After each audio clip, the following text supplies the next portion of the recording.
Hello. Hello. Welcome back to the WandaVision After-show. After-show. I'm kidding. We're a day late. after- Sorry about that. We had something come up yesterday, but we are here today to talk about WandaVision, episode 9, the season and series finale, and what our thoughts and opinions are, our review of the entire series as a whole.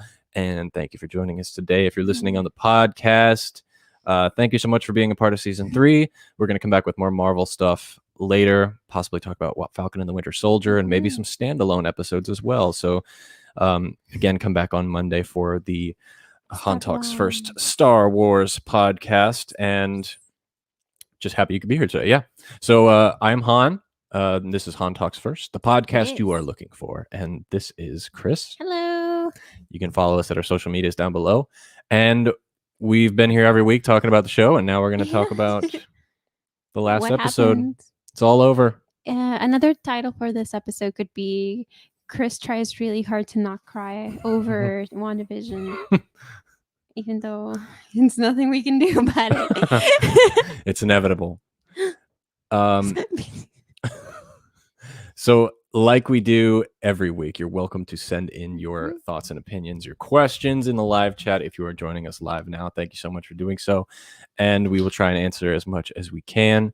So we started every episode with like general thoughts. So let's hear it.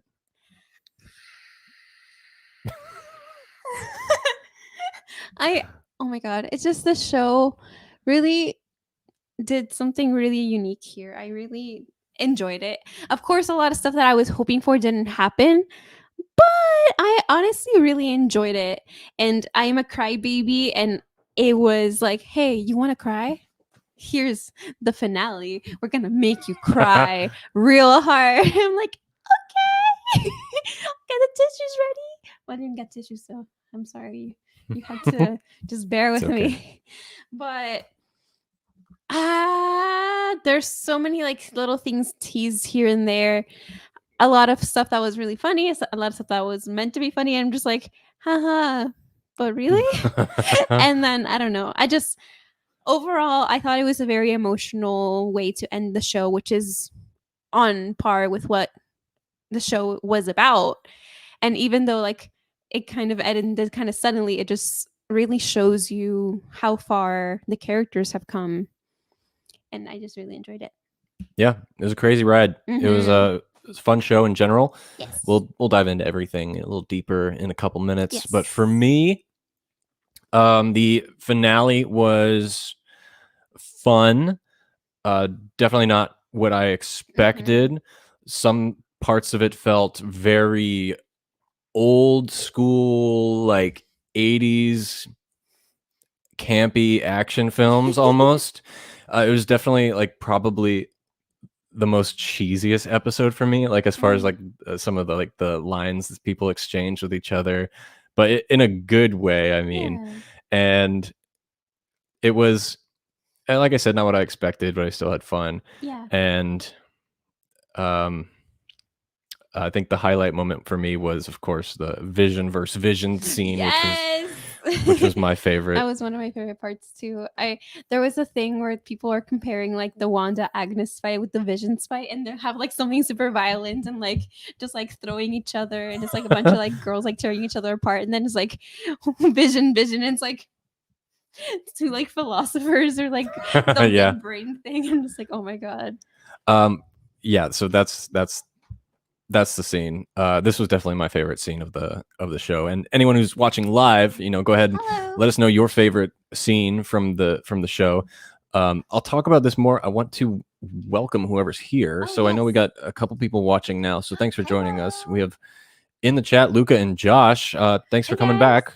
Sorry we couldn't be here yesterday, but I'm sorry about we tried, and we're here now. So thanks for joining us. They just say hello, and let's see what you have to say here. So, Luca, I know you were probably sad because you were saying you loved Billy and Tommy. Hey, they're still out there. Still out there. I am holding out hope that we will get Young Avengers and they will grow to be superheroes. Wiccan and Speed. They can't do this. Weed. I mean, honestly, after everything that they've seen from not only like the comic book fans, but like people who watch the show and they're like, oh, you can't just kill these two kids. Like, I think they can't, and they're going to bring them back. Like, you can't just do that. Like, yeah. Especially with how there's like either hinting that either they got sent to a different dimension or maybe she's pulling from the multiverse to a dimension where they do exist, but they still know her as their mom. Maybe like something happened to the Wanda in that universe. Maybe she went full like crazy there. Yeah. Who knows? Yeah. But we'll get into more of your comments in the chat in a second here. We're going to kind of start at the top of this episode and make our way through towards the end. And we'll jump in the chat here periodically and see what you guys are saying. But thanks for joining us and keep your thoughts coming in. Love to hear what you thought of the finale. So first off, let's start about the opening to this, which opened up right where the last episode left off, which was on the street with, like, Angus Beef holding the kid, holding weed down. I want to draw this now. And I honestly thought she was going to kill them right there.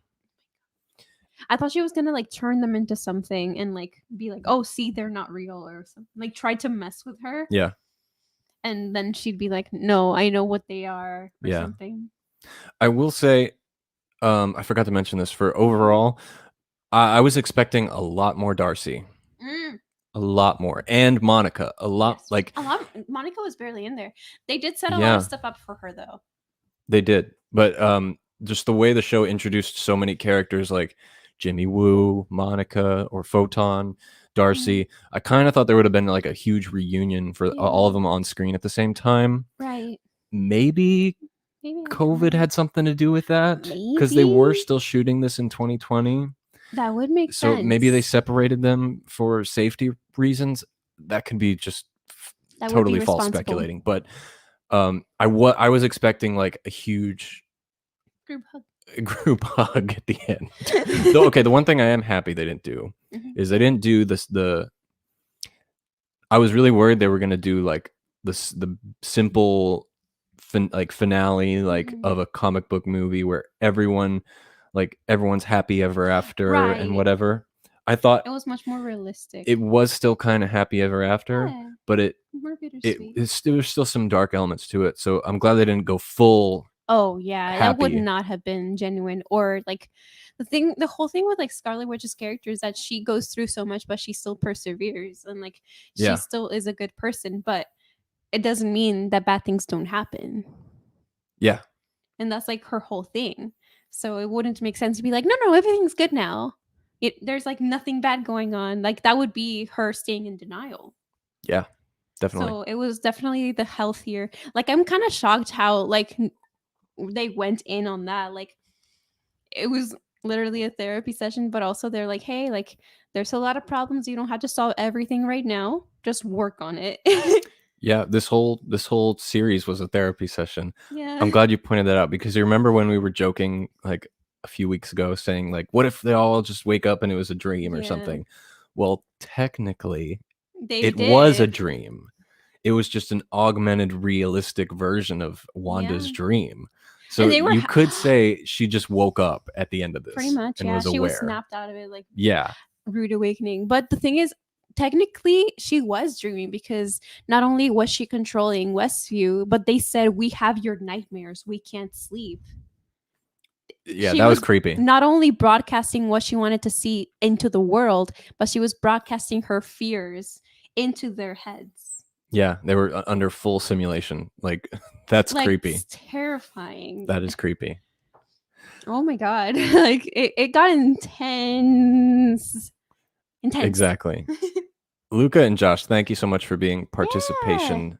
Participation awards for both of you. If I had a prize, I would give it to you. I'd give you some of my coffee, but I can't do that. So let's see what you guys are saying. So let's start up here. Where at? You hear the twins in the second card scene? Hell yeah, that was really cool. Okay, yeah, let's talk about that. So we hear the twins in the end credit scene. So she's going to pull up the picture, which was a great cliffhanger. I love this look. Oh my god, when I saw like her outfit, I'm like, oh no, I already wanted to cosplay the Halloween version of Wanda, but now we got to do this one too, but I have no money. But oh my god, I love. Also, I just love the design that they went. Sorry to go on a full tangent, but her outfit is so perfect. It kind of reminds me a little bit of like Hela from Ragnarok, Yeah. but much more like more stylized in terms of like a little bit like her arms are showing. She has like gloves instead of like a full like almost scuba suit. But I love that it's a high neck with like the more structured thing, especially since she was saying in like so many interviews that at least she didn't have like a leotard with like a headband as her costume. Yeah. But she felt uncomfortable that everyone else had like costumes that were like much more realistic in terms of like Black Widow, sure, sometimes she had her suit zipped down, but after time, they let her zip it up and not have like her boobs out. Valkyrie, like almost all the characters, Wasp, have suits that are superhero suits. Yeah. Well, And she had like a corset and leather pants. yeah. I love this outfit. The one thing that I thought of is, I was really late to the X-Men movies. I didn't watch them until like a couple months ago, I think it was, and so that was my first time, so it's still fresh. And this outfit actually reminded me a lot of Magneto's outfit in the X-Men 2. What is it called? Is it just X2? Okay, yeah, it reminded me a lot of that, and maybe that'll tie in, maybe it won't, but yeah, I love this outfit. Very Magneto, and I love how her headband forms in this, like her headdress. Yeah, I love it's not tangible. It's like thing. Yeah, I love that it's her outfit it's like only she can wear it because it's conjured. Yeah. It probably comes on and off with just her powers. Pretty much, yeah. And I love that. So back to what Josh was saying. So this end credit scene, which was the moment I think everyone was waiting for, right? Everyone's when we go into a Marvel movie, we're always speculating what is the end credit going to be and how is it going to tie into the next feature or TV show. And this one definitely hints at Doctor Strange. Yeah, because she's obviously in her ethereal form here. Is that what it's called? It's astral form. Astral projection, yeah. But she's actually, I mean, they said in the show she's more powerful than the Sorcerer Supreme. They were like full on like no, she just needs to like learn. Yeah, and it's proved because she's able to function in both worlds at the same exact time. Right. Which is so that just goes as it proves it on screen that she's more powerful, and that's like Doctor Strange won't even be able to do that, right? Because he'd be like sitting, like meditating or something. Yeah, like he can't be doing both things at the same time. Like it's almost like if she cloned herself. Yeah, she has two of her, like doing completely different things. Like, oh yeah, make me coffee while I do my homework. Okay, cool, me. I'll be right there. Like, so what is it with the twins then? What does that mean? Because are they from another dimension, or is she inside her own head, or like where are the voices coming from? Right. She's reading this. What did they call the book? It was oh my god, the Darkhold. Darkhold, yes. So she's reading that spell book, which obviously she just keeps in her mind now because she's in the astral plane. But so it's a spell book, so she's possibly looking up ways to bring them back? Yeah. Or looking for other universes they might exist in? True. I mean, as a Nexus being, she can pretty much do either of those. She is also probably learning about her powers as well. And then she is harnessing those to then fully go try to find her kids. Yeah. And speaking of kids, I love the effects on this scene. Yeah. Because it's like, I'm sure they had the discussion, how are we going to do that and not make it look like the dusting from the snap? I love how they made it different. And colorful and like look like not only television parts, but like it looks like kids' toys and they're just like hollow. Yeah. I love that. And it's like, there was some effects in this that were kind of wonky, but it's understandable, like lower budget, but there were also some that were like really good, and that was one of them for me. That one and Vision kind of puzzling away. And that's the moment that happened in this episode that I thought it was going to like start getting like Wanda was going to like flip out or something, but she didn't. She kept like level headed together like really well. She's just like, yeah, You're right. She and the thing is, like, through the show, basically, not only did she have to like hear like from like Agatha, hey, you're the Scarlet Witch and you're a witch first off. Like she's just like, no. She fully on also embraced it and used it to her advantage to cast those runes to protect herself and defeat Agnes. Yeah. And what else was I gonna say? Oh my god, I'm blanking out. Oh, she had to listen to like all the people from Westview call her out and be like, I mean, we don't hate you, but like, why did you do this to us? Like, did we really have to be involved in it? Like, what happens to our families? Like, they were traumatized. And after that, like, you don't even know if they really like forgive her. They're just like, there she goes. Get out of here. But they're not being violent toward her. They just want answers. Right. Josh had a comment. They subverted expectations without disappointing entirely. I liked it. So, yeah. Do you have any thoughts on that? On their, I mean, yeah, kind of set up and deliver in the show. I think it did deliver on most of the stuff that it was like advertising and planting as along the way.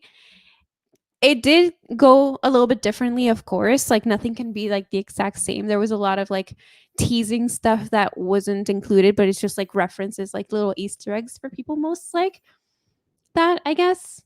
But I think they did it in a really nice way. I kind of want to just go back and watch the whole thing.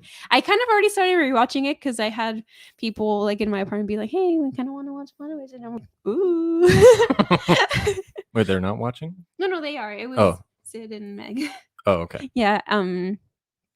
But yeah, it was pretty cool to be like, oh, I want to just watch a full thing and just know how it comes full circle. Yeah. Yeah. So for me, as far as the whole expectations and setup and stuff like that, they did do a lot of that as far as with I still believe with the engineer who you seem to think was the Skrull. Right. And the thing is, like, people were saying that's like Talos' daughter or something, and I'm like, oh, I don't really know. But then we had the reveal right here at the last part of the episode, the first end credit scene, and they're like, hey, the guy upstairs needs to talk to you, and it's like, God. Nick Fury is God. Oh! Morgan Freeman. No. Oh my god. Imagine it's like there's two gods, Samuel L. Jackson and Morgan Freeman. It depends. It's like good god, bad god. Yes. That'd be so funny. But then she like just goes like, hey, I'm bald and green, pointy ears, cool. And I'm just like, oh, Skrull. Was it the same? I think it's someone different though. It's a different actor. But what? I mean, they can just make themselves look like whatever. What if one person isn't like pretending to be multiple agents? Or it's just another Skrull. No, definitely. I think it was a Skrull though, because like with the technology and whatnot that they had, and just to tie it together with what's next. Would you all do me a favor? If you are watching this live, will you please give us a like? And it helps out a lot if you do. So thank you so much. There are 6 people watching. If all 6 of you like the like button, we'll have 6 likes. Imagine that. So that would be fantastic. And keep your comments coming in. What did you see? Oh yeah, oh my god, the thing is the twins taking out sword. I love that. Boys, handle the military. Oh, that was cute. Yeah. I thought it was really cute. Like kind of funny, kind of the Incredibles vibe. Yeah. Fighting I'm sorry, it was really funny. And when that happened, Monica like protected them from the gunshot and she like diffused their momentum. But Wiccan actually caught a bullet. Yeah. With his hand or with his mind, I think. Oh, with his mind. Okay, so he's essentially Wanda. Yeah, he has like magic power. Okay, cool. And speed. I'm gonna pull up the photo. I know we're gonna get into the whole boner thing. We're gonna get into that, but you cannot tell me that this is not a full-on reference to Days of Future Past when Speed goes and then he goes like goes against the people from the military. Oh yeah, look at that. And he grabs the cap and glasses. I'm just like, that is a full-on reference to his uncle right here. You cannot tell me otherwise. It was on purpose. Boner. Boner alert. Oh my god, for real. Okay, can we talk about that? Can we talk about Mr. Boner Pietro? here. This was one of those things where it's like it felt a little forced with the humor for me. It was just very surprising for Disney Plus. I'm like, wait, really? Yeah. Already with the Kick-Ass thing, I'm like, they're kind of pushing it here. Like they're saying ass multiple times on Disney Plus. I mean, I don't know what rating the show does, and I think you can say ass, but they normally say butt or something like that. But they're just fully. I mean, they have Gordon Ramsay like cursing at people in his shows streaming on Disney Plus, but that's just because it's another franchise. But it was kind of weird to just have that humor out of nowhere.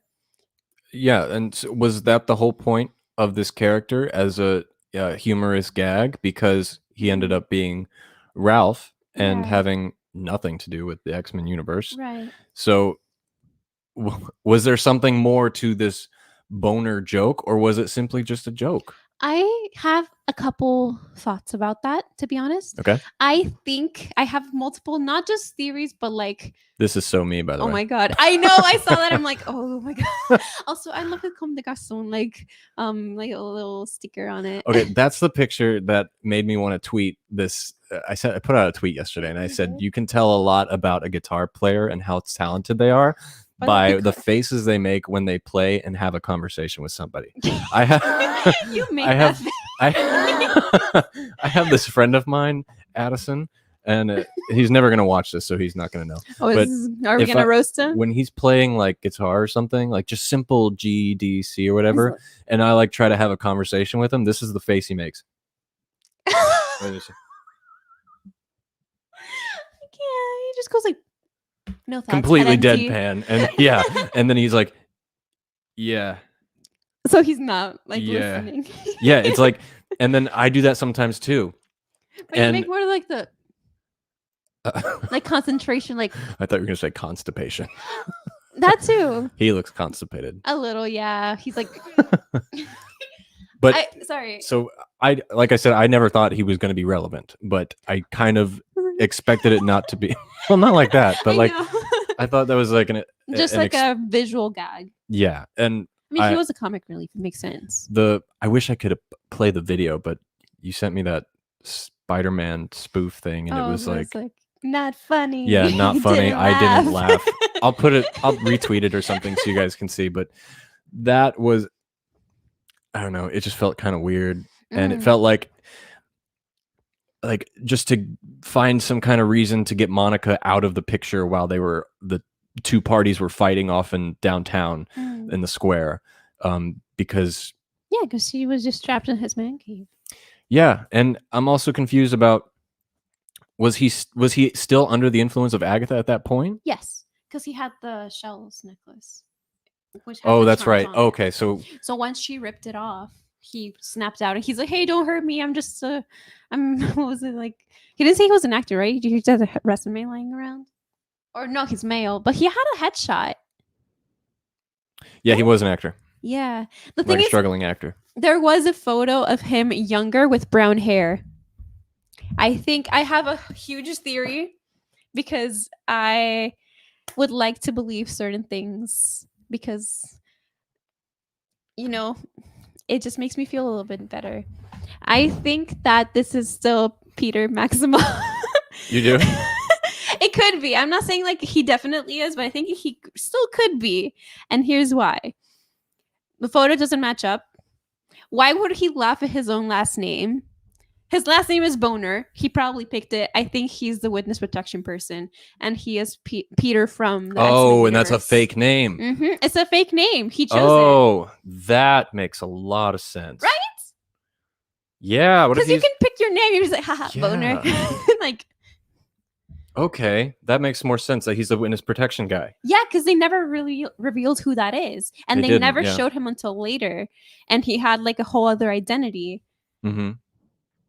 I like that. It could work out. It might be completely bonkers and not true at all, but I think No, that's a great starting point. I love really that. like.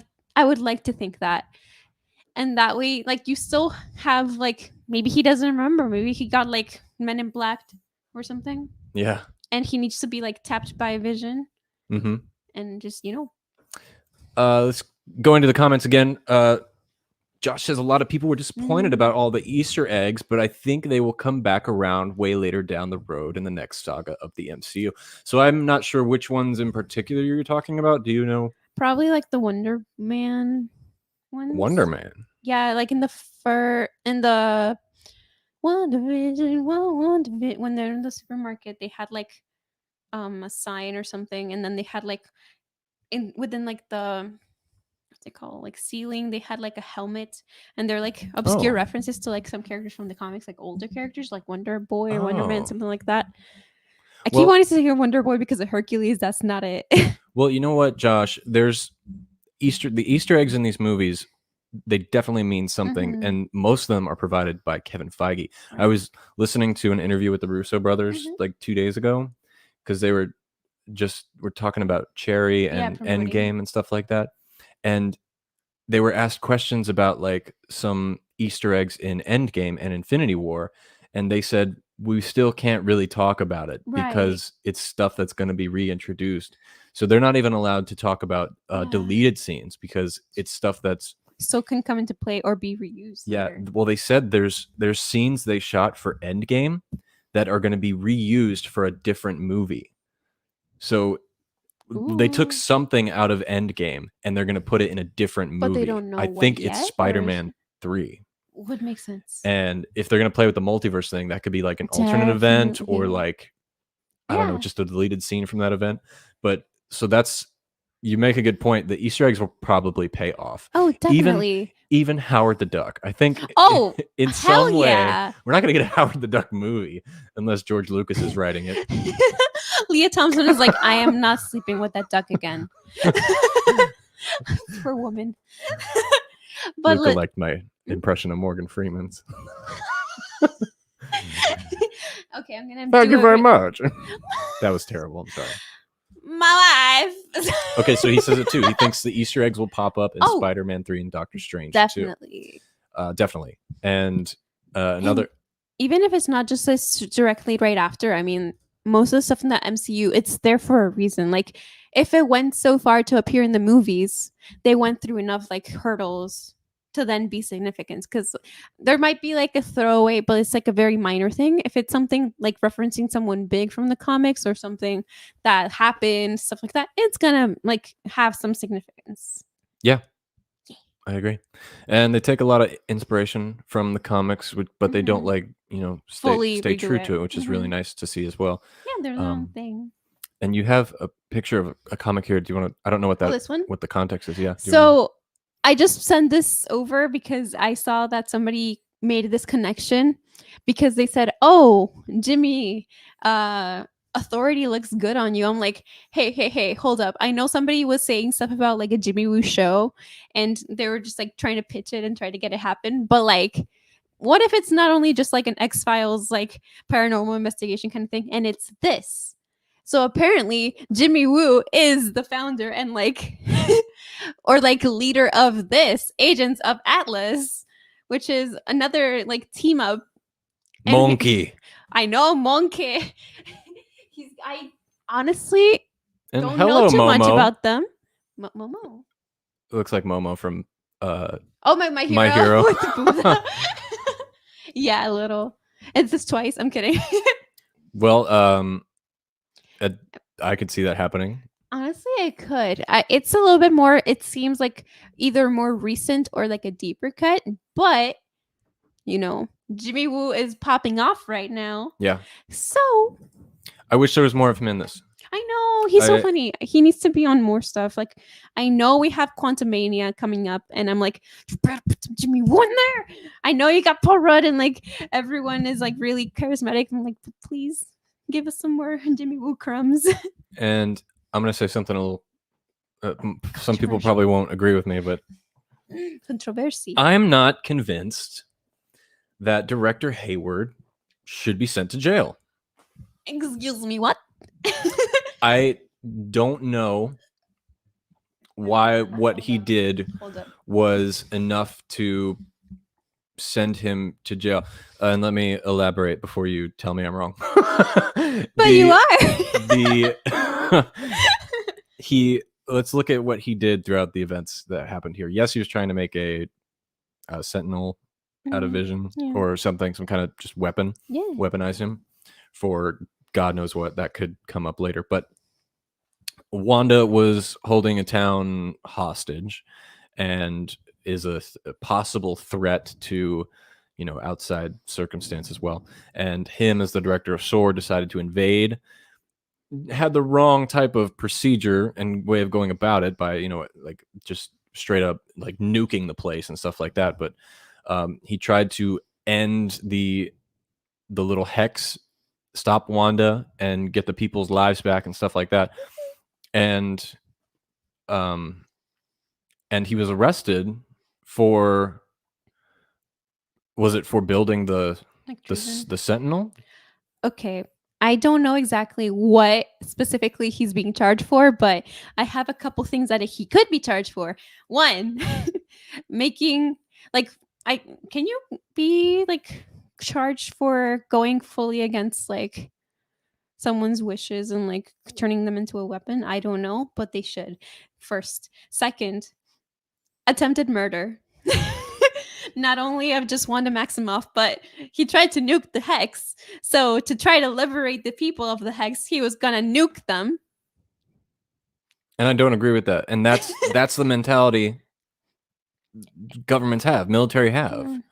Like if there's a problem, we'll nuke the whole thing. Right. Which is, and so it's speaking a lot of truth into like how messed up like systems that are in place are. I don't think that he is. I feel like he did a lot of stuff wrong, but I also think like he was doing a lot of that stuff on purpose, knowing full well that he was in the wrong, but framing it. So kind of just gaslighting his whole team to being like, no, we're the good guys. I got you. Like, you trust me, right? Like, I am your boss and I tell you what to do. So corruption. Yeah. Okay. He's probably arrested for manipulation of footage and blame. Like falsification of evidence. Okay, that I can see that. I mean, and like government files. I like that he's going to jail. Yes. And I don't like the character, so everyone knows. But I just wish there was being an asshole. I just wish there was a little bit more understanding for us why he was being arrested at that point, because he was powerless. In general, he doesn't have a superpower or anything like that. But I mean, he made the Vision. Yeah. To be a weapon to use against everyone. Yeah. And the Vision to like delete his tracks. He wanted to cover up his own murder. Yeah, and you're totally right. There was a lot of things in this finale that I wish we had a little bit more explanation for. The Hayward thing being one of them. Another one was where the heck is Vision. Vision? White Vision? Vision. Where did Vision go? Where did Vision go? I put up a tweet that nobody liked, and I thought it would do really well. Was really funny, it was White Vision when he finds out, when he gets all his memories back, and it was this guy like fart blast offing into the space, and he just dipped out and left, and there was nothing after that. There was no post-credit scene about where he went. There was no explanation. He was the one in the cabin or something. I don't know. It's like, I love lingering things in movies, but when he just like dips out and there's just huge nothing, cliffhanger. It's like, I don't know. That kind of rubbed me the wrong way, because it was like, okay, then what was his purpose? Was to kill the Vision, and then he finds out he was the Vision. Yes. Or neither of them were a Vision, I guess, with the whole ship of Thesis, which was I want to talk about later. Right, really cool, really important to talk about. But then after that point, his programming from SWORD is still intact. So what becomes his purpose at that point? He's just a walking AI. So where did he go? What came into his mind after that? Like, what if you? Because at this point he's Vision after Infinity War. Right. in his mindset. So what is happening at that time period that would cause him to shoot up into space? Well, the find thing Thanos? is, I feel like it's. I mean, maybe the thing is at this point, Thanos. He doesn't know Thanos is dead, so Right. maybe the thing is, he also. I mean, yeah, he has the memories uncovered of what Thanos did to him, but also he has the conflicting sword protocol files and his real files that were kept from him on purpose. Yeah. So I feel he's going on a soul searching little like figure his stuff out. Mhm. But at the same time, I'm just like, show me. And just like I wish they're not allowed to, but I want them to make like a Dr. Manhattan like reference and just have him sit like, something like that. I just thought that would be really funny. But also like showing that he's like doing some thinking. Yeah. Or I just wanted him to like have a word with Wanda and be like, maybe just like an I'm sorry and then go. But the thing is like Wanda's just like, what? It's like Vision's right there. So let's get into more of what you guys are saying here in the chat. Some interesting stuff going on. Luca suggested Wiccan will become more powerful than Wanda. Ooh, I like that theory. So, well, that's the thing. I don't know anything about his powers. He is more closely related to Wanda's powers than Speed is. Yes. So him becoming more powerful than Wanda, is that a possibility? Well, if Wanda finds him and trains him, I could see that happening. Right. But then like can more than one person be the Scarlet Witch at some given point? Or can he exceed the powers of a Scarlet Witch? He'd be the Scarlet Wizard. Scarlet Warlock. Scarlet Warlock, yeah. That's an interesting theory. So hopefully you also suggested in the chat that maybe they'll grow up and we'll see an older version of them in like future Avengers movies or something. So that'd be cool to see as well. Yeah.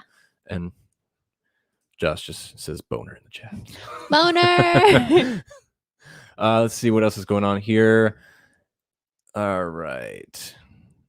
Oh yeah, the Kick-Ass thing. Like, I mean, of course, that was like a reference to both Aaron Taylor Johnson and the Peter audio Maxwell. listeners know what you're talking about. Sorry. So Josh Anderson says the Kick-Ass thing was a reference to the movie that had both Quicksilvers in it, though, kind of tongue in cheek. Yes. So we did discuss this in a couple episodes back when they said it. So we just thought it was really cool how they referenced like, hey, we're the same dude, but also we were like best buds in this movie back in the day. Like, it was just really a cute little reference.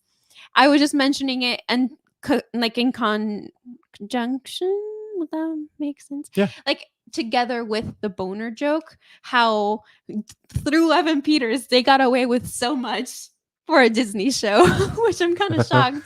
I mean, the Marvel movies have like a couple curses in them, right? Yeah. But it's very rare, or they had cut them off, kind of like the Nick Fury being dusted.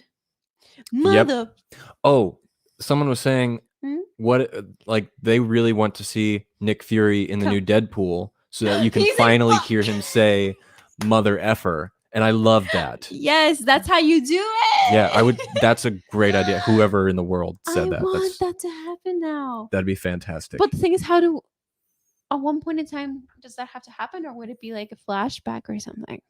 I'm not sure. We'll have to wait and find out. Let's jump into this.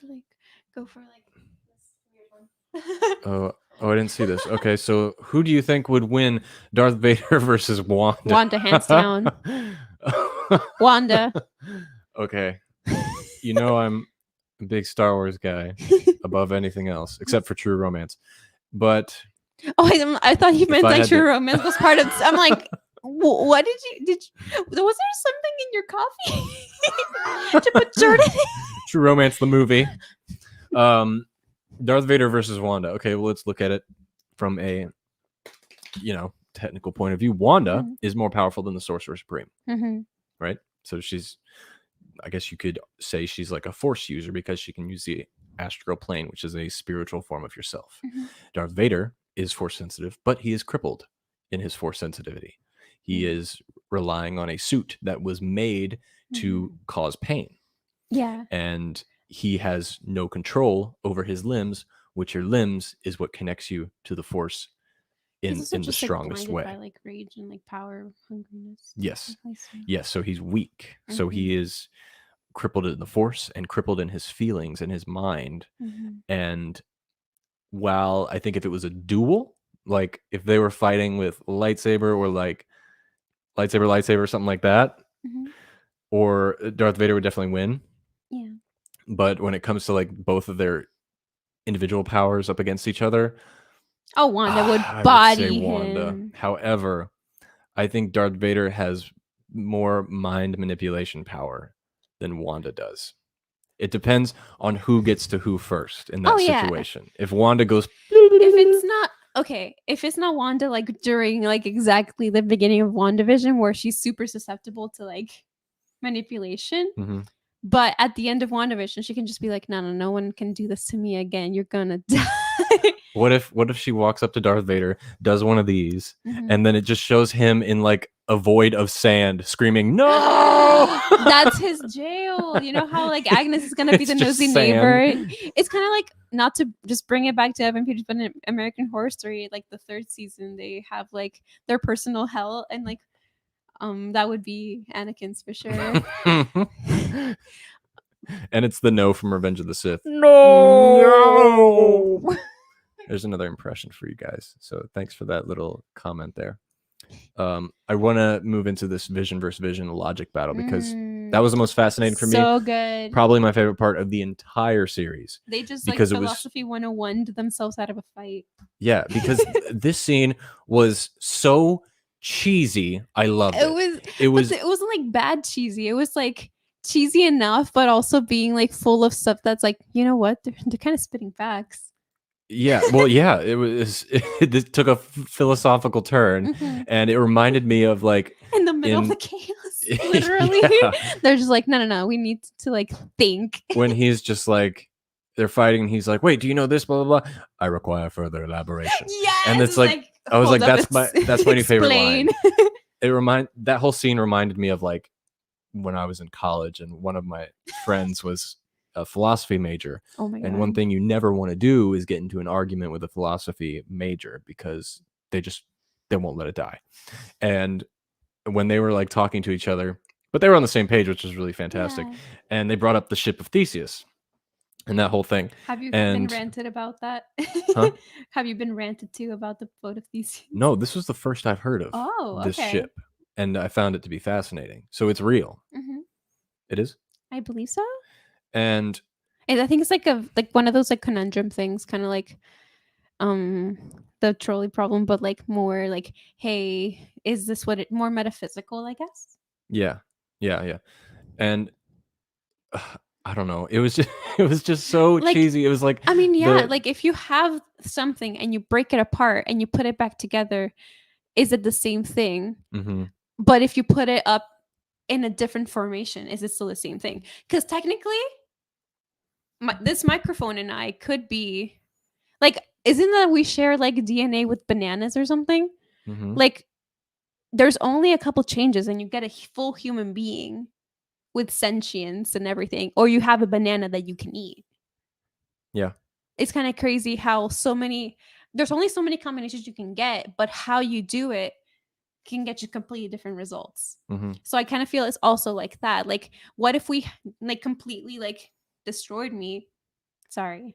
And we just put it back together, but something's different. And I don't know. I'm a dog now. Cool. Honestly, very good deal. Yeah. Excuse me. So anyway, that's not what I meant. But like, I mean, vision is vision, but there's something that was changed. So is he new? And this new vision has part of what the other vision was lacking, but he has no parts of the original vision, except for, I guess, part of the Mind Stone that Wanda gave him, which is a whole other thing we'll get into as well. But it's just very interesting how they were playing into that whole thing, and it pretty much pulls into question, because we had this vision who we thought was the vision made out of the parts that quote unquote Wanda stole, but it was a completely different vision. Sorry, you can go ahead. Yeah.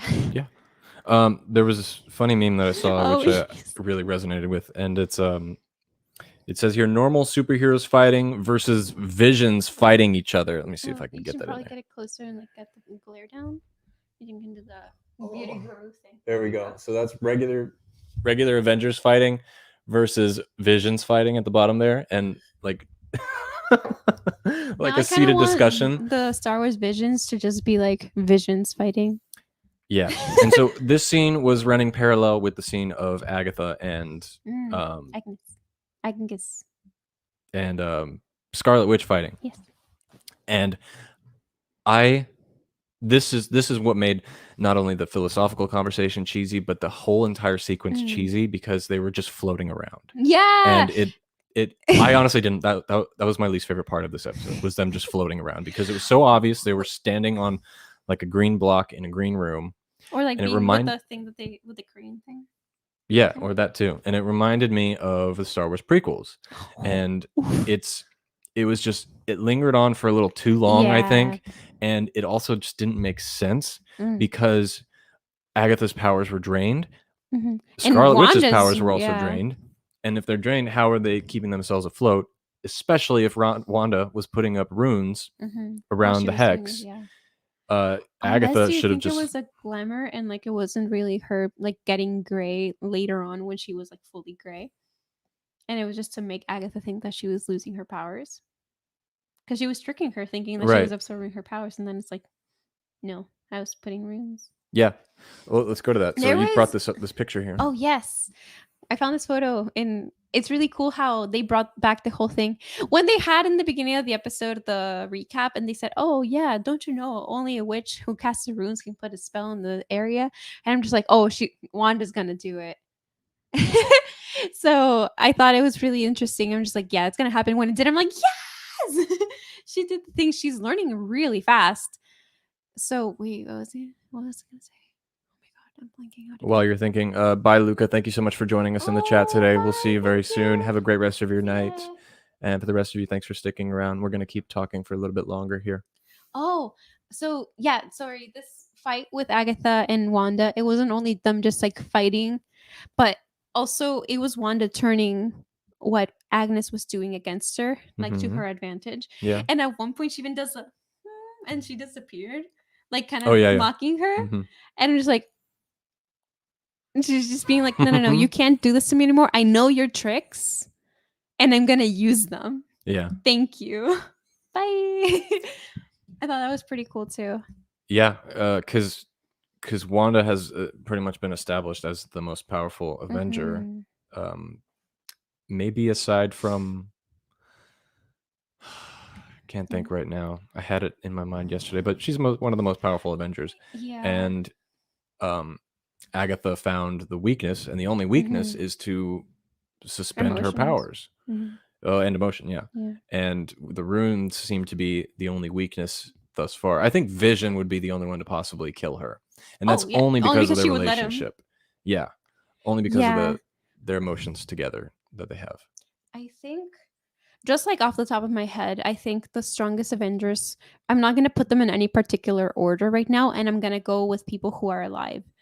So, Wanda, I was going to say Brie Larson. The real person, Brie Larson. Doctor Strange, Captain Marvel, and Thor. Ooh, interesting. Okay, so who's had a more traumatic life, Wanda or Thor? Oh, that's hard. That's a hard question. I feel like they should bond over it, though. I feel like they'd just be like, it's not a competition. We should just talk about our feeling. No. I'm saying that they should be best friends. I ship them as a friendship. Yeah. Like a platonic ship. I feel like they'd be really cute. Yeah. Just like go get ice cream and like watch dumb movies. You should make a drawing. I should do that. Yeah, but that's an interesting thought. I don't know if I can draw buff people, though. They both have very similar storylines. Thor has lost whole family, everything and everyone. Her home, his home. Yeah, and the planet, and Loki several times, and the Asgardians. And he's been lied to as well, like multiple times. And taking the blame on himself for the wiping out of half the universe. And Wanda, at the time, Infinity War had ended and Endgame had come out, I was saying that Thor has the most tragic like life out of all the Avengers, and he's like the one who's struggling the most. And then this show came along. Before Infinity War? Oh no, after Infinity War. Oh. After like even with having to kill her boyfriend and then having him killed in front of her again. I mean, Wanda? Yeah. But yeah, I still thought it was him. Oh. But that's only because Wanda wasn't as big of a main character, and this show was all about bringing her to the forefront and actually establishing a hero in her. And it's interesting because before this show, I never even considered her backstory or her significance as an Avenger. And I wonder if it was part of the plan to do a single thing with her later on. Probably. And I like that they're able to do that with these Avengers movies and stuff like that. Like they can bring in all these characters and then tell the backstory, and they don't rely on having to tell each story, each origins before they build up to the. I mean, they did whatever. at first, but now they can be like, "Hey, here they are," and then we'll talk about them more in depth later. Yeah, I feel like a way that people also didn't really think that much of Wanda first, even though she's being played by Elizabeth Olsen, who's a really talented actress, was that they kind of simplified her and Quicksilver in Age of Ultron a lot. They're just like, oh yeah, they're edgy boys. They're out here just being like emo and like fighting, and yeah, they're orphans, but like they were also made like forced to volunteer and like all that. But like, oh, but they got their powers out of it. It's like, no, that's not okay. You know that Elizabeth Olsen was in another movie with Tom Hiddleston. Oh, what? And they played a married couple. Oh, what? And they were both musicians. What? Yeah, I saw a clip of it. What movie is this? And Tom Hiddleston was like playing guitar and singing, and then Elizabeth Olsen. Is this the one where he's a country singer? Yep. Where he's like, sweet day. He's singing the Walmart Kids song. Oh, really? Yeah. Oh. Well, it's not the kids song, but there's a song that the Walmart Kid. Okay. Yeah. I want to watch that movie, but it's interesting that they have. I didn't know she was in that. So cool. I've only seen the clip of it singing that song. Yeah. That's crazy. In the clip I saw, it looked fantastic, but it looks. That's another story. I heard it's really good. I don't remember the name right now, but yes. We could talk more about this scene here because this one actually gave me Dark Phoenix vibe. But done right. I'm sure for once. I'm sure this was like done in the comics a lot. It was kind of her coming into her own finally accepting her role as the Scarlet Witch, and it was definitely one of the more significant moments of this because this whole entire show has been building up to the point of finally establishing this character, and her becoming the Scarlet Witch has finally happened. And I hope we get to learn more about what exactly this Scarlet Witch is, because obviously it's established that she's stronger than the Sorcerer Supreme, Doctor Strange. But what does that mean exactly? Because like we said last week, she's just an innate spell bender. And if any of you watching right now know exactly from the comics what Scarlet Witch means to that world, drop it in the comments below. But does this mean that she is going to be the next villain in the Marvel Cinematic Universe? Since that's what's heavily rumored. I'm not suggesting it, but that's one of the rumors going around right now, is that she'll be the villain in Doctor Strange 2. And this after credits scene could suggest that she opens a multiverse to try and find her lost kids, so that way she can that's what introduces the multiverse of madness. And I know some of you commented in the chat here about that specifically. So let me see if I can find it here. Well, Josh says, I think Agnes will most definitely pop back up later, where to find her if needed. And I definitely agree. I think she was put into a where they can find her. Yeah, she was put into that simulation. Oh, because it was like, I'll know where to find you or something, wasn't it? Like, yeah, I think that was intentionally set up to tell the audience she's coming back. Yeah. And I just want to say with Catherine Hahn, I don't have a picture. I wish I did. I think she's very definitely after this show has been overlooked by cinema lovers. A woman, well, yeah, anything, because I mean, even myself, I always pictured her as that farcical comedic, like relief in movies. Like she's always been a side character who comes in, talks like this, says something stupid, and then walks away. And so she's never got a chance to shine. And in this, when they said that this girl was Catherine Hahn was going to be in the show, I was like, really? You're going to go that type of humor? But no, they didn't. She's hilarious. Don't get us wrong. She is funny, yeah. But it's I didn't expect this to come from her. People are suggesting awards consideration. I'm not saying it was that fantastic. It was great. Definitely, that's what it showed.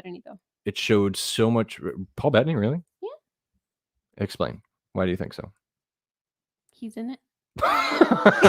Twice. Yeah, like, hey, dude, you fought yourself. Here's an award. Thanks. Bye. Okay, so that cameo he was talking about, he's talking about himself. You think? I mean, we talked about troll. it. Like, what a troll. You know? Blame Kevin Feige. I do. For everything. It's like I bumped my toe on the bed. It's like Kevin Feige. Take the good, you take the bad, take the rest. There you have Dinkelberg. But like, yes, thanks for saying that in, Josh. Thank you so much. Elizabeth Olsen and Aaron Taylor Johnson were husband and wife in Godzilla. Wait, I do not remember that. Godzilla. Wait, which one? Oh my God, they were. Josh, you just blew my mind. I love that Godzilla movie, and I didn't even remember that. Oh my gosh. Is that some kind of West Virginia song? Sweet home Alabama. Sorry, that was a really bad rendition of it. Wow, you totally blew my mind. That's crazy. Wow. That's kind of worse than the one time I told you that it was weird that like the guy and the Divergent people were like dating and like Fault in Their Stars. Because these people are married and they were twins. It's like 2 levels higher. I wonder what that's like for them, for any actor to be like married in one role and then go to playing brother and sister, because some actors like actually get so much into it that they become intimate themselves in real life. That actually happened to me on set once. We were shooting these 2 people, and it was this girl and this guy. It was a small short film, and I was actually the DP, and they were supposed to be like meeting in an Uber and fall in love and stuff like that. And they actually started getting feelings for themselves in real life while shooting it. And so that happens on set. And I wonder if like, I mean, a lot of people have that happen. I mean, was Emma Stone and Ender Garfield before or after Spider-Man? Their relationship? Also, I have no idea. No? They were in a relationship, and then they did Mr. and Mrs. Smith. Got it. Yeah. But they might have been on another movie too. I mean, Zac Efron and Gabrielle and Vanessa Hudgens, like a bunch of people have done that. So it kind of makes sense, since you have to be so close to a person and have like all these conversations and also practice being like this close to each other. We should be in a movie. I'm kidding. Yeah, I'm down. I definitely agree. She will open the multiverse to find the kids, and she is the madness in Doctor Strange and the Multiverse of Madness. Oh, interesting. She's the madness. That's a good twist. It is her multiverse? Huh? So it's her multiverse. I'm kidding. It's not, but because Multiverse of Madness. Oh, I see what you're saying. Okay. For the audio listeners, I'm trying to wiggle my eyebrows really quickly, but also I have bangs. For the audio listeners, go and check out the YouTube sometime. We put up fun visuals, and you get to see our bright and shiny faces, and make my ugly one and her cute face. You're cute. Yeah, you can see my pimple patch. It's a Mind Stone. I want to talk about the show like overall, not just the finale episode. So for me, I actually give the show a 5 out of 10. I think I do. I think it was fun. It was original. It was different. It was it was artsy at times. It was definitely a challenge to make this film. And now, just so you know, I'm going off the 10 scale because every time I used to see a movie, I would go on IMDb and rate it on my account. And if I love the movie, I typically give it an 8. So a 5 is actually pretty generous for me. Like, I love the Godzilla movie, and I gave that a 5. Now, the reason I gave it a pretty much a half-rated score is because I think a lot of the writing was a little amateurish. Now, some of the writing was very good, and it was very, dang it, I thought switching the camera would fix that, but it didn't. Some of the writing was very good. They definitely had a great story. They definitely had a good themes. They had a reason for all these characters. I just think some of the actual exposition of some of it and execution of some of the things they were going for weren't exactly planned out as much as I would have hoped they did. And the show really felt like they had a good movie idea and they just stretched it out to make it episodical. And because I think if this was a movie, it would have hit me a lot harder. And that's, well, I'll get into that in a second. But if this was, you just do tend to connect more with like shorter form. Yes, and I think the audience does too. With Marvel, we've been conditioned because of we're not used to hyping up that much. the execution of different events like the Engineer and what the purpose is of White Vision. If we were all sitting in a theater watching all these episodes at once, we wouldn't have time to set up our own expectations and overhype things, and we would. But it's not the show's fault. Huh? But it's not the show's fault. No, that's what I'm saying. It's not, but it's after this last episode, I think for me it's like a 5 out of 10. It was good, it was fun, energetic.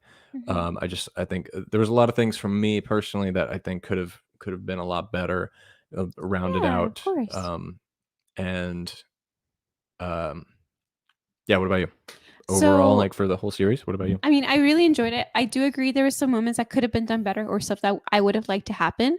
But I feel like the show was made in a way that it is not only meant to be referencing, like, it's a show because it's referencing shows as a framing device that Wanda has chosen because it just has a big meaning to her.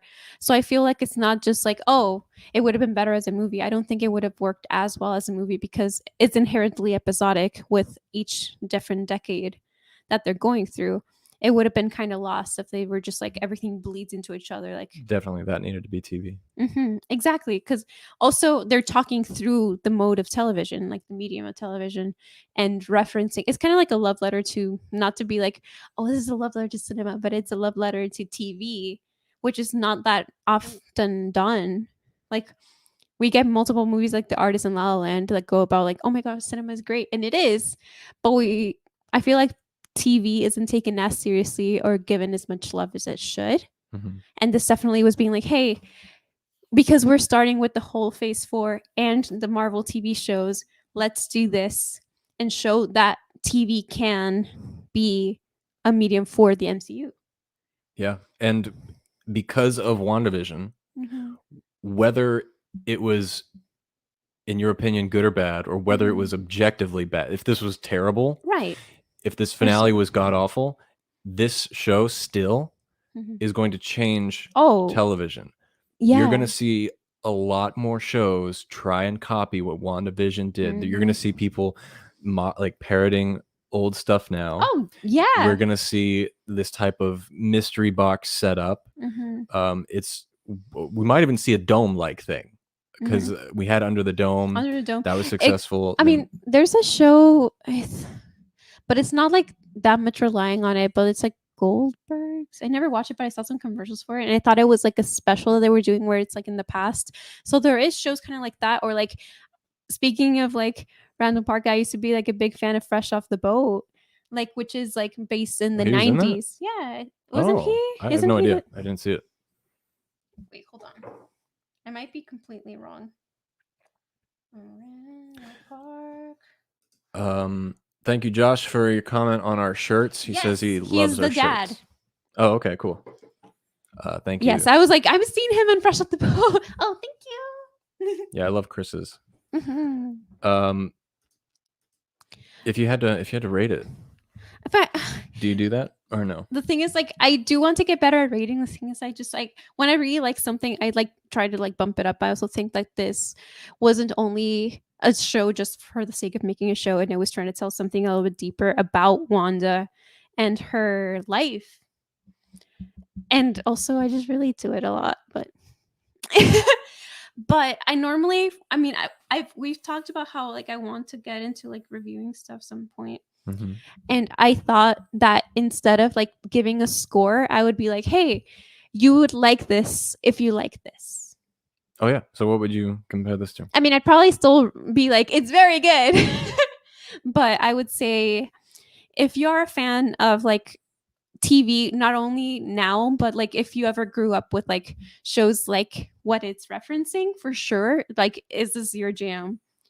Also, if you like more in like not to say like introspective, but like trying to be more understanding of like what characters are going through, especially if they've had like trauma and trying to like go past it, that would be also a good thing if you're interested in like stuff like that. And also just, you know, like cool characters and very like aesthetically pleasing like production design. Yeah. And also the Marvel. So we're kind of running out of time, but Oh, I sorry. want to talk about like the emotional moments of this, which I think are the strongest moments of Mhm. all of WandaVision.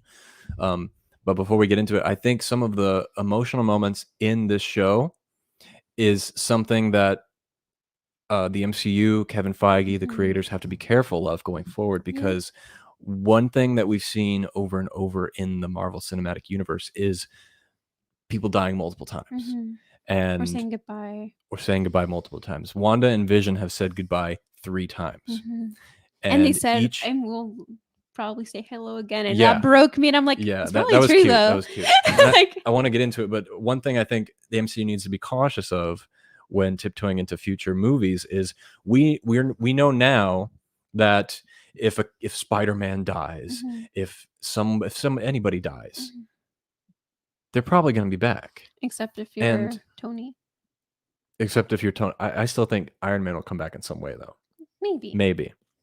But It'd be cool if he was the new AI instead of like something happened with Friday and then the glasses is Tony. yeah, but the point I'm getting to is we have extremely powerful people in the MCU. We have Captain Marvel. We have like Scarlet Witch, people that seem invincible. And when we keep, which means that it's getting harder and harder for people to be killed or to die of natural causes in general. And we're kind of taking away the emotional hit of them losing each other and their relationships with each other. And with this Wanda and Vision goodbye, which was very sad and it did affect me. It would have affected me it affected me more the first time in Infinity War. Yeah. When they said goodbye and he was like, it has to be you. I only see you. Oh my God. That hit me harder than this one. And this one was executed way better. Yeah. It was so beautiful. The thing is, it was the first time. Also, it was improvised. What, the solo outro? No, not this one, but the I Just Feel You and the whole thing is like were in really? Infinity. Yeah. They said that it was improvised. Oh. So they were basically told like, hey, well, you guys take the script, or also you can add stuff if you want to. And I feel like that just shows.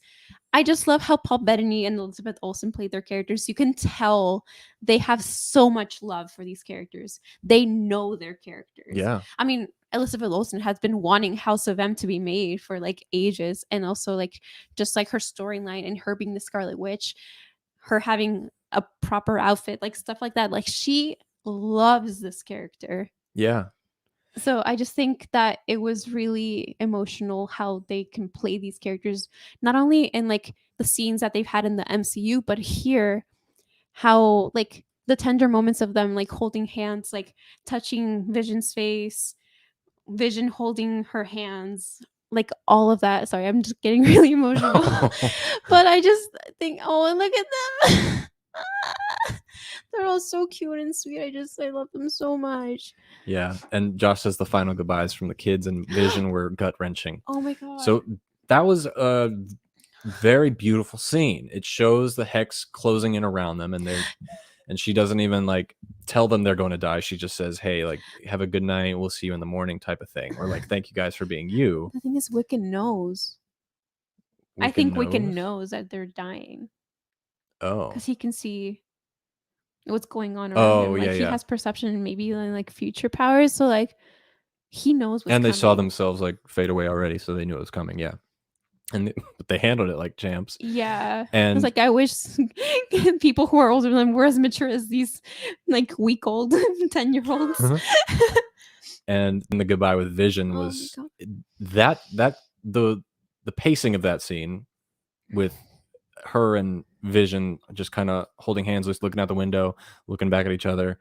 And it was kind of stressful for me because I was like, say something. Like, I it's know, coming. I'm just like, the wall is coming. Your time is running out. Like, kiss it. Tell him. Kiss her. I'm just like, come on, please. Like, I was gonna lose my mind if it just like happened and she was like said it after. I would have.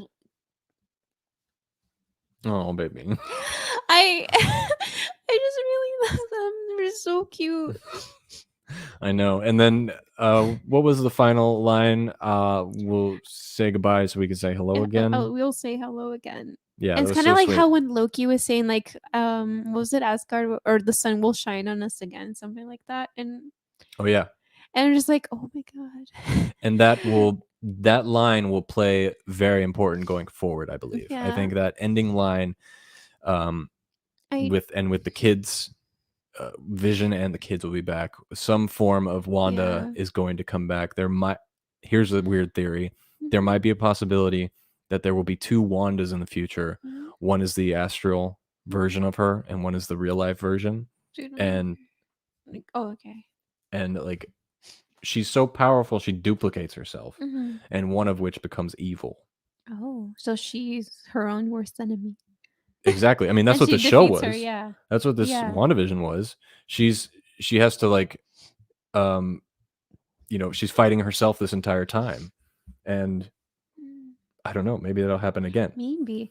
I don't know if Vision will literally come back again, like how you were saying that people like Marvel should be careful and not bring people back. I feel like they did that a lot in the beginning with like fake deaths and stuff like that. But I feel like starting with Infinity War and stuff like that, they kind of just went like, hey, yeah, they're dead.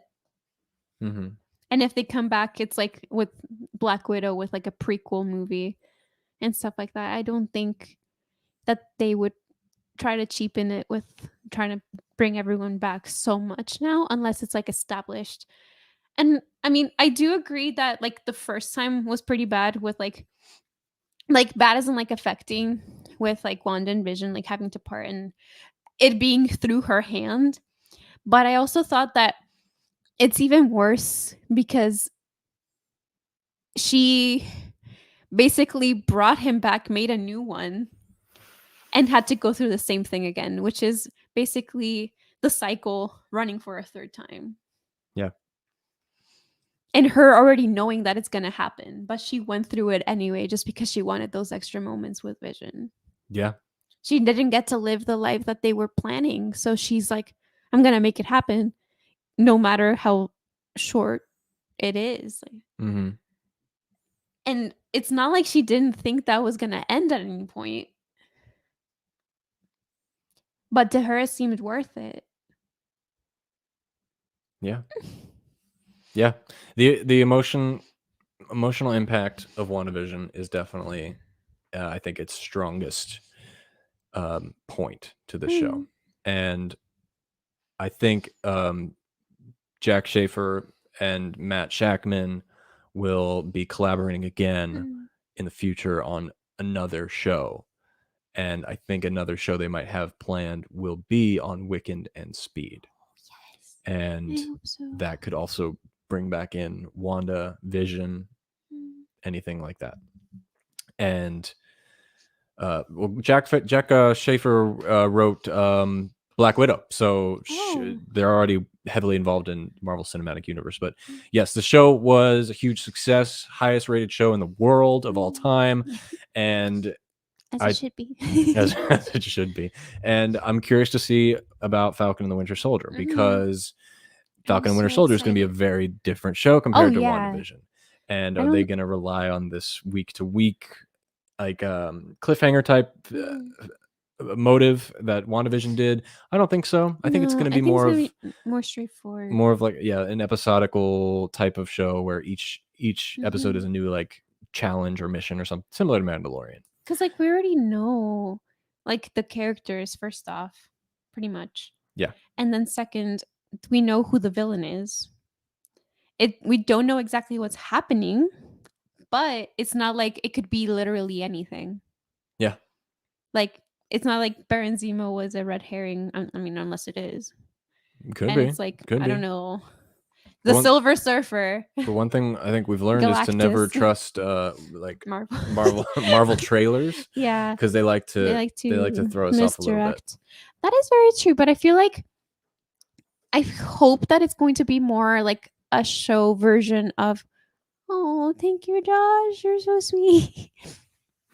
I think sorry, I just realized like how embarrassing it is that I just had like a small breakdown live on YouTube. I'm sure they're on crying Twitch and too. Facebook or whatever. I'm just here like, hey, you guys want to cry with me? I feel like in Midsommar when everyone's crying, but it's only me crying this time, and they're just like. No, it's okay. I feel like Falcon and Winter Soldier is going to be like a more lighthearted version and show version of like the Winter Soldier movie. It's going to be more like a spy thriller. I hope so. I hope we get espionage. I hope so. Yeah. I don't think it's going to be as like serious and stuff, but I feel like it will be more that tone and style, like more of an action, straightforward show, and not like focused on trying to decipher everything. Magic and misdirects at every corner. It will be more like deceit, action. Yeah, definitely. Couples therapy. Exactly. Well, I want to start closing out because Han is hungry. Yes. And I need a Han burger. Hungry. Like Josh said last week. Yes. So Buddy Cop, yes. Buddy Cop. Literally, yeah. It'll be great. So I just want to say that it was a great ride. We had fun doing the after show. We're going to do more Marvel stuff on Fridays, and we're going to have a Falcon Winter Soldier show whenever that in 2 weeks. It comes out in 2 weeks, so we're going to start doing that as well. On Monday, we're going live again with more Star Wars talk. There was some very interesting stuff that came out of Star Wars this week, and I'm very intrigued to talk about it. I don't know how I'm going to talk about it. I'll give you a little hint. Rock and roll. Okay, so. Wait, and then am I not in the loop? I'm kind of confused now. I'll ask you later. Also, you have a really cool interview coming up. Yes. So either next week or 2 weeks from now, we're going. I interviewed a very special guest who was involved with the making of Star Wars and actually had some input on a certain character that I will be announcing very soon. Hint, hint. It was from Star Wars Rebels, and she's also a friend of ours. So we had a great conversation, lots of insight, and it's the first interview she's done about this type of stuff. So it'll be exciting. It'll be very exciting, and you guys will get to meet her. So come back for that. Stay tuned. I don't know when it's coming out yet, but friends. I'll tell you once I figure out a date to release it. But thank you guys for joining us live. Do you have anything last words to say about WandaVision? Oh my God, I had some stuff I hadn't been mentioning. Let me see. Yeah, go look. What was that? Who's it brand? Did I have anything to say? Oh, I just want to show this meme. I just thought this was really funny. It's a little bit ended on a lighter note, I think. I like WandaVision, big surprise. I feel like this is pretty straightforward. If I come up with anything else that I forgot to say, I guess I will shout it randomly in the middle of the Winter Soldier Falcon show. And I'd be like, "Oh my God, did you guys remember when this happened?" Or they're gonna have if you guys don't know, they're having the Assembled, right? WandaVision Assembled behind the scenes mini series coming out next, or actually this What day is today? Saturday. Next This Friday. weekend. So check out I Disney gotta Plus for follow that, it and you'll see here. that coming out. A little behind the scenes stuff. So we might have actually do another WandaVision show if there's some stuff to talk about. Did you have something else to show? I wanted to show a meme. This. Okay. It's not really a meme. I just thought it was cool. That's from the behind the scenes? Yeah, this is from the behind the scenes, so it's a little preview before we get anything. There we go. Little Paul Bettany pudge. Oh, I love Bettany. He's got a fupa like me. He's just like us, a synthesoid with an appetite and a normal body. Also, he has a little like dot face mapping. That's how they do the. Makes sense. Because I was thinking like he's got the full makeup on, but also he doesn't, and also he has like the effects. I'm like, how? Also, I don't know if I got the photo of it. Sorry, the effects of Vision vanishing. It not only destroyed me, but also as like a person who's like really into like visual stuff, I'm just like dying. I'm just like, oh my god, oh my god, oh my god. Because it wasn't like the glitching or the tearing apart anymore. It was her also taking back the Mind Stone fragments that she used to make him, as in like he'll be with her regardless. So technically, if she looks at herself in the mirror, they will say hello again. He is not only in her heart, but within her. And not in like an innuendo way. Like he is literally with her at all times. Yeah. And like the Vision said, when you take something apart and put it back together, it is something brand new. Hence her turning into the Scarlet Witch. Yes. So all of that was relevant to the major themes of the story. Like it all literally. She's no longer Wanda anymore. She's the Scarlet Witch. If you've watched live, if you were with us for the whole stream, thank you so much for joining us. Please subscribe if you haven't already. Hit the like button down there too. It helps out so much. Tell your friends. And if you're watching on YouTube, Facebook, or on Twitch, check it out on Spotify, Apple, Overcast, Stitcher, Amazon, anywhere you can find podcasts. There's extra content on the podcast channel, so you can check that out. And again, the interview is coming soon. We will be live on Monday with more Star Wars talk. Thank you, Josh, for all of your comments. Thank you, Luca, for all of your comments. And we will see you guys again very soon. Chris will be back. Don't worry. She's not gone. Until then, you can follow her on @IamRiceCrispy, and you can follow me @HanTalksFirst. Fun stuff going on our social medias. So thank you so much for joining us today. And somehow, some way, somewhere this week, may the Force be with you. Damn it. May the Force be with you.